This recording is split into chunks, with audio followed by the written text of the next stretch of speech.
Bayang Magiliw.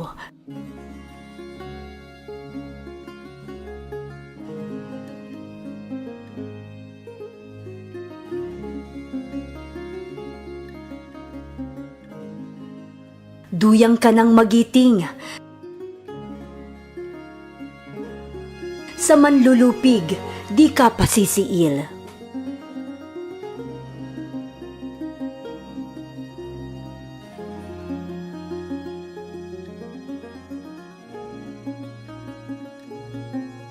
Mga linya sa ating pambansang awit na sumasalamin sa di matatawarang kagitingang ginawa ng ating pambansang bayaning si Dr. Jose P. Rizal, na inalay ang sariling buhay para sa bayan.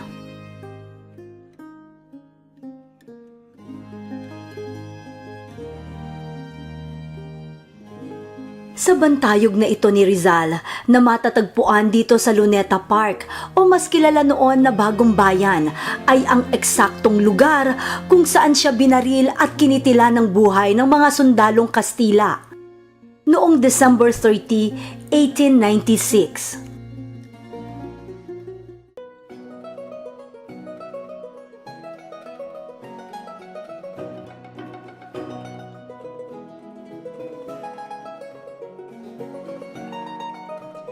Sa bahay na ito nagsimulang sumibol ang karunungan at kadakilaan ng isang batang may palayaw na Pepe.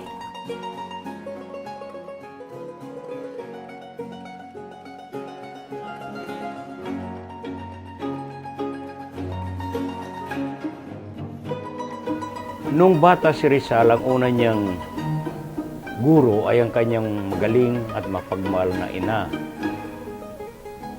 Isang araw habang tinuturuan siya ng kanyang ina, napansin ng nanay na parang wala ang atensyon ni Rizal sa pinag-uusapan nila sa pag-aaral.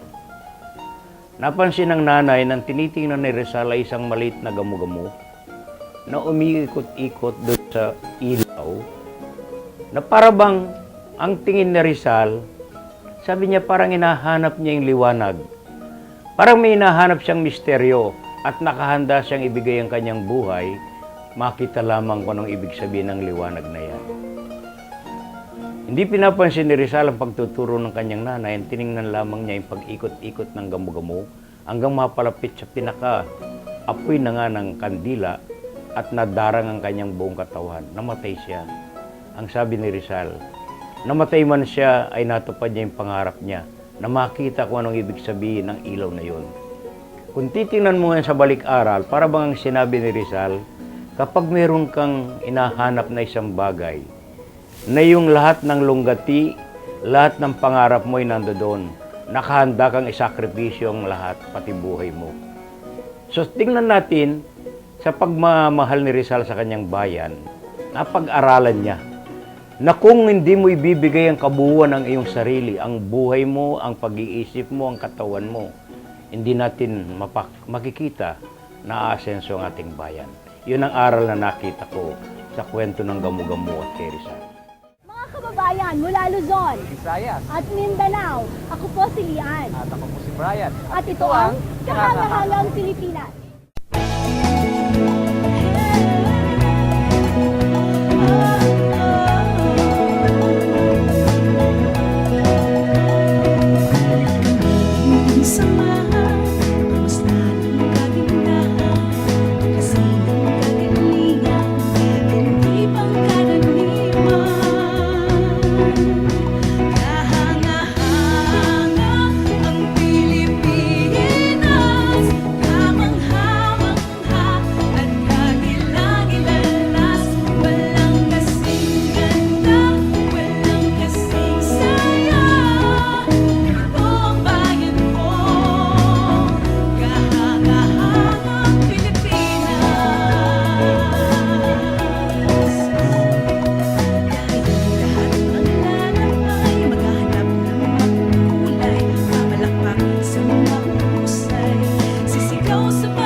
Dr. Jose P. Rizal ay isang Filipinong reformistang naghahangad ng lipunang malaya. Bilang puno ng kilusan ng pagbabago ng Pilipinas na itinatag ng mga Filipino sa Barcelona, Espanya, nagbigay siya ng mga sulatin sa La Solidaridad at isa sa kanyang mga dakilang mithiin dito ay pagkakaroon ng pantay na karapatan sa harap ng batas maging Filipino man o Kastila. Sa kanyang kabataan ay nakita na ang ganitong mithiin ni Rizal sa kanyang kwento ng Matsing at ang Pagong. Ang batang si Pepe na naghangad ng pagkakapantay-pantay sa lipunan ay kalaunay naging isa sa mga maimpluwensya at natatanging personalidad sa kasaysayan ng mundo.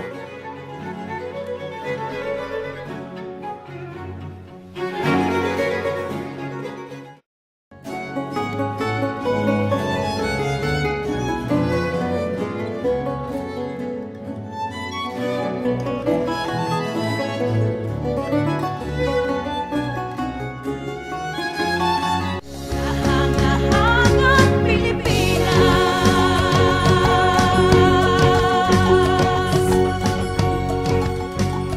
kahangahangang Pilipinas.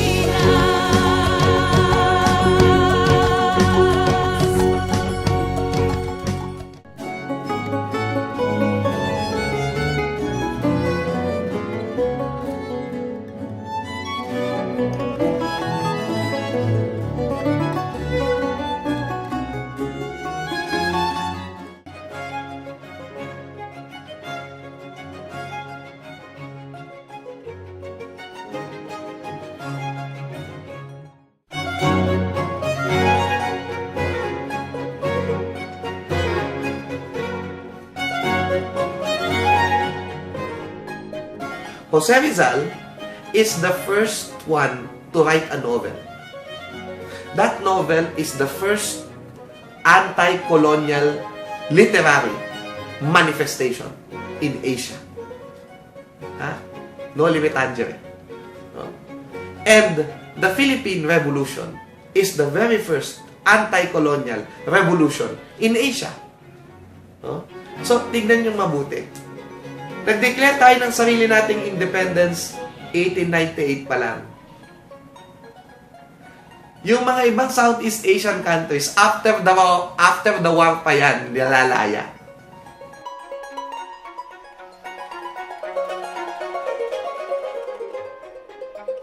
Si Jose Rizal ay contemporary ni Rabindranath Tagore. Yung writer na makabayan na taga-India. Yun yung magiging inspiration din ni Mahatma Gandhi. No? So, si Mahatma Gandhi, sigurado ako, na-encounter niya sa kanyang pag-aaral ng kasaysayan ng Asia, si Jose Rizal. No?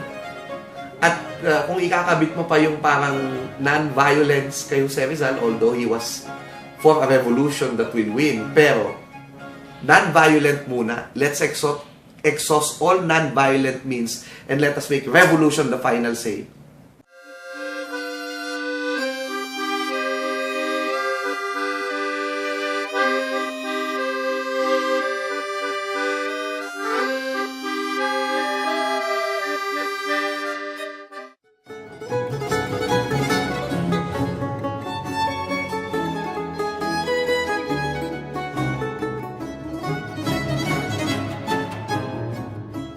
Isa si Rizal sa mga maimpluwensyang tao sa mundo.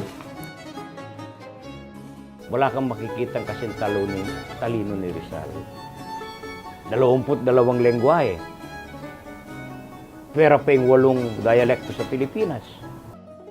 Sila Gandhi, si Mahatma Gandhi, Sun Yat-sen, o si Jose Marti ng Cuba. Lahat sila binabasa yung mga artikulo ni Rizal na lumabas bilang mga sanaysay dun sa kanilang La Solidaridad, ang propaganda mouthpiece ng Pilipino sa Madrid. Binasa nila yung kanyang mga akda, No Limit Tangere, El Filibusterismo. Sila, ginawa na nilang ambisyon din sa buhay, nagisingin ang damdamin ng kanilang mga kababayan.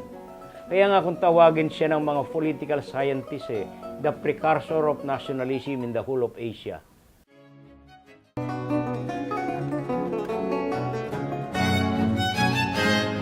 Si Rizal nag-aral nagpakadalubhasa ng medisina, ophthalmologia sa University of Heidelberg para gamutin niya yung nanay niya. Pero tumira siya sa bahay ng isang pantas na Aleman, Dr. Karl Ulmer. Noong panahon ni Karl Ulmer, siyang pinakamagaling, pinakamatalinong pilosopo sa buong Europa. Dahil sa paglagi ni Rizal at sa kanyang iniwang alaala sa mga Aleman, nung mamatay si Rizal after ng necrological and eulogy na binigay kay Rizal, nagtayo sila ng monumento ni Rizal. Merong isang malaking plaza, merong isang malaking park. Sa park na yan, merong monument si Rizal, nag-iisip. Rizal contemplating. Pero sabi ko, nakakantig ng damdamin, si Rizal yan, malaking monumento. Sa ilalim ng monumento ni Rizal, may 4 na busto ng mga pantas na Aleman. Sila Blumentritt, sila Mayer, mga sikat na philosophers. Ang tawag doon, the Friends of Rizal. Sabi nga ni Ferdinand Blumentritt nung una silang nagsulatan ni Rizal, sabi niya sa wikang Ingles, "We see in you, without seeing you personally, a person of gigantic wisdom and complete erudition." Pero ang pinakamagandang nasabi ni Blumentritt kay Rizal sa katangian ni Rizal, ang sabi niya, "Rizal may be compared to a rare comet whose brilliance comes only every other century." Alam nyo ba na ang pambansang bayani ng Cuba na si Jose Marte ay nakipag-ugnayan dati kay Rizal? Bakit may monumento si Rizal sa Habana, Cuba? Because naging kaibigan o kasulatan ni Rizal ang pambansang bayani ng Cuba, si Jose Marte. At ang sabi ko nga, kung walang Rizal, walang Jose Marte ng Cuba. Kung walang Rizal, walang Sun Yat-sen ng China. Kung walang Rizal, walang Mahatma Gandhi ang India. Kasi yung mga yan, nung binasa nila lahat ng mga political thoughts ni Rizal sa nalimbag niyang mga nobela, sa mga nalimbag niyang mga sanaysay, nabuksan ang kaisipan nila. Pati si Mahatma Gandhi ng India ay binasa ang mga gawa ni Rizal at ginaya ang konsepto ng mapayapang pakikibaka ng ating pambansang bayani. Ang kalayaan ng Singapore, Indonesia at iba pang kalapit bansa natin ay isinabuhay si Rizal, kaya nakamtan nila ang kanilang kasarinlan. Maraming mga makabayang Indones ay pinag-aralan si Jose Rizal. Bakit? Kasi si Jose Rizal ay ano lang natin kapitbahay sa Asia. Itong mga, sabi ng mga Indones. Tingnan natin ito. So, yung mga makabayang Indones, naging idol nila si Jose Rizal. At may pagkilala kay Jose Rizal kahit sa Malaysia at sa Indonesia bilang dakilang malayo. No?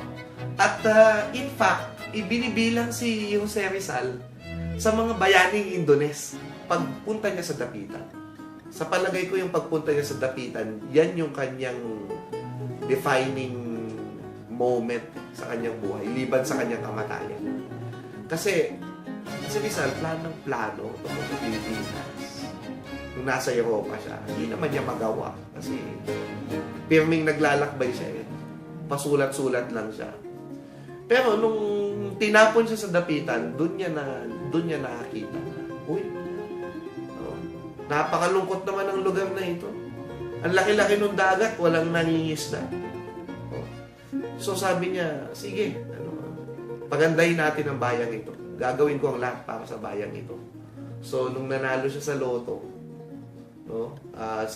second prize sila ni Don Ricardo Carnicero, yung kanyang friend na Spaniard na yun yung captain yung komandante politiko-militar sa dapitan. 6,000 yung share niya. Binili niya ng lupa. Yung lupa na yun, ginamit niya para tamnan. At kumani at kumita siya sa mga tanim niya. At tinulungan niya yung mga tao sa dapitan na pag-igihin yung kanilang agrikulture. Binili niyang lupa, nagtayo siya ng mga ospital. Nagtayo siya ng ospital. Nanggamot siya. Kapag mahirap yung kanyang pasyente, libre lang. Pag mayaman, sinisigil niya. Diba? Tapos, nagtayo siya ng paaralan na stay in, no? Para yung mga tao sa dapitan, no, titira sa kanya, tutulong para sa edukasyon na maibibigay niya. No? Na ang nakakatuwa diyan kasi syempre, 'di ba, ang ano ka, ilustrado ka, westerner ka eh. Kumbaga, kung sa ngayon yan, cosmopolitan kang tao. No? Mataas kang tao. Pero pinakita mo na pwede kang makisama sa bayan. Pwede mo silang tulungan. Pwede mo silang hanguin mula sa kahirapan. And I think that makes Jose Rizal a one-man NGO. Ayun, alam mo, pag alis ni Jose Rizal doon sa Dapitan, 4 years lang siya doon. Pagdating niya noong 1892, walang sumalubong sa kanya. Umuulan. Gabi, malungkot na malungkot siya. Tapos, nung paalis na siya, lahat ng tao nag-iiyakan, punebre, kasi ang dami niyang naibigay dun sa bayan na yun.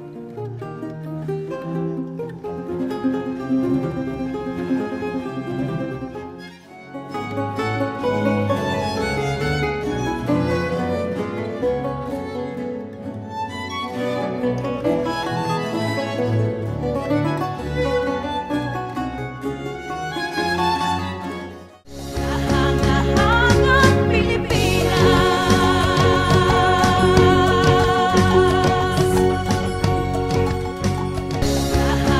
Kahangahangang Pilipinas.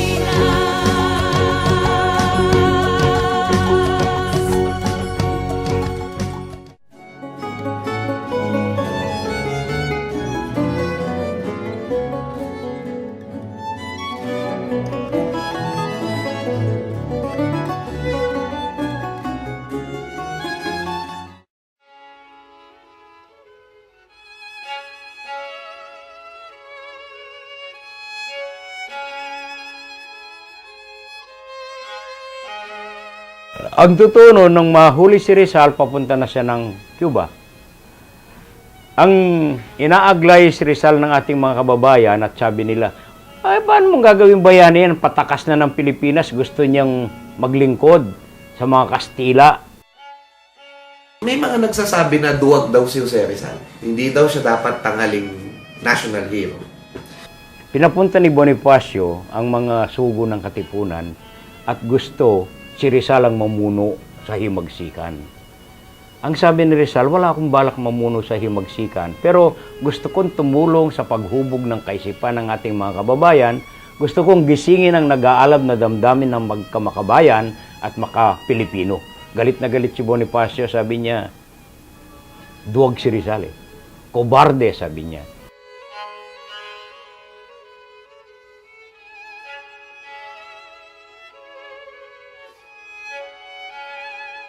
May punto sila kung babasahin mo yung ilang documents kasi noong December 15, 1896, sumulat si Jose Rizal sa kanya mga kababayan. Manifesto.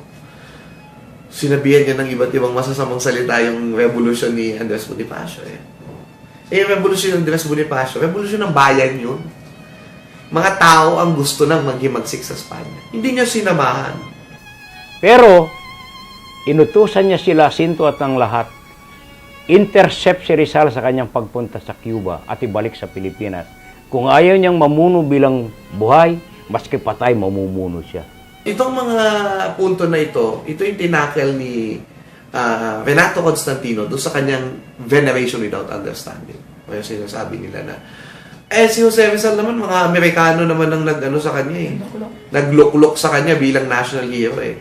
Tapos, kung titignan mo, yung propaganda movement, yung La Solidaridad na sinalihan niya, para saan ba sila?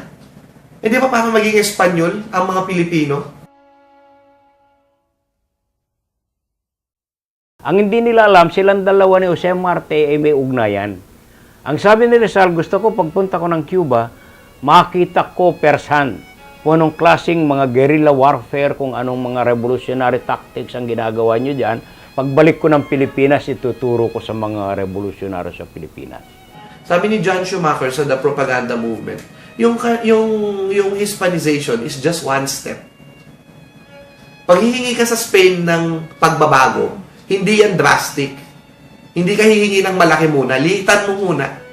Tapos, eventually, peaceful separation from Mother Spain. And that's why kung titingnan mo yung mga sinulat ni Rizal, Filipino identity na yung binubuo. Sinasabi niya, hindi tayo tamad. Mainit lang talaga sa Pilipinas.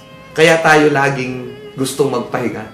Pero kung may nagpapatamad sa Pilipino, ito ay ang sistemang kolonyalismo na nagtatrabaho siya pero hindi niya nakukuha ang kanyang mga pinagtatrabahuhan. Ang hindi niya pinakikinabangan ang kanyang mga pinaghihirapan. Paalam sintang lupang tinubuan, bayang masagana sa init ng araw. Edeng maligaya sa ami pumanaw, at perlas ng dagat sa dakong silangan.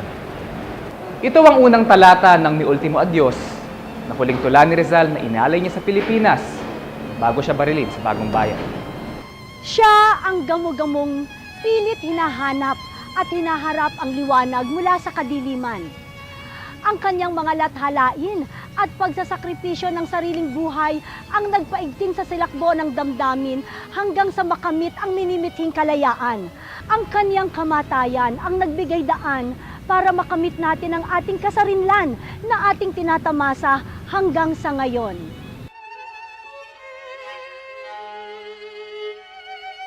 Kung hindi rin naman siya naging bayani dahil marami siyang alam na wika o marami siyang alam gawin, na nag-painting siya, na nag-drawing siya, na gumawa siya ng nobela. Hindi yun ang dahilan kung bakit siya naging bayani.